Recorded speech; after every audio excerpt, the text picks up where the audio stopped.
રામદેવ પીર મહારાજની પ્રાણ પ્રતિષ્ઠા મૂર્તિની જે કરી અને એ દિવ્ય પાવન પ્રસંગનો લાભ સરદારામ મહારાજે એમના હાથે જે કંઈ પણ આ ભગવત કાર્ય થયું એ આપ સૌના સાથ સહકાર અને એમના હૃદયમાં પડેલા શુદ્ધ સાત્વિક વિચારોનું ફળ છે કે અહીંયા પરમાત્માનું ધામ બનાવ્યું છે. એકવાર તાળીથી વધાવો.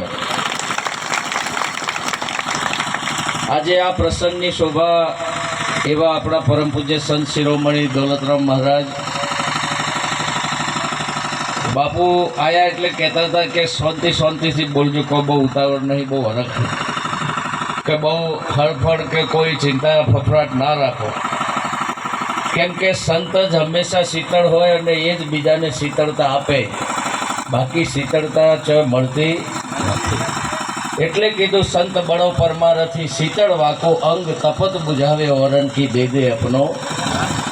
આગળ મહારાજે કહ્યું કે જેમના દર્શનથી દુઃખ જાય એમનામાં એવું પ્રાગટ્ય છે, એમના વર્તમાનમાં એમની રહેણી કેણીમાં મહારાજના દર્શન થતો તમારું હૃદય ભીંજાય એવું એમને કમાણી કરી છે. એવી રહેણી રાખી જ્યારે એમને મળવાનો યોગ થાય, એમના દર્શનનો યોગ થાય તો તમારી આંખમાં અમી આવે.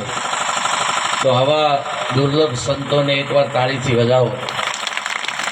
બાજુમાં પ્રચંડ પુરુષાથી એવા અમારા પરમ પૂજ્ય સંત શિરોમણી એવા મહેન્દ્રરામ મહારાજ, હમણાં જેમને આપણને સત્સંગનો લાભ આપ્યો એવા અમારા ચેનજીરામ મહારાજ, એમના ગુરુગાદીથી રાજુરામ મહારાજ, અન્ય સર્વે સંતો, નામી અનામી ભક્ત મંડળો અને ઉપસ્થિત સમસ્ત સભા.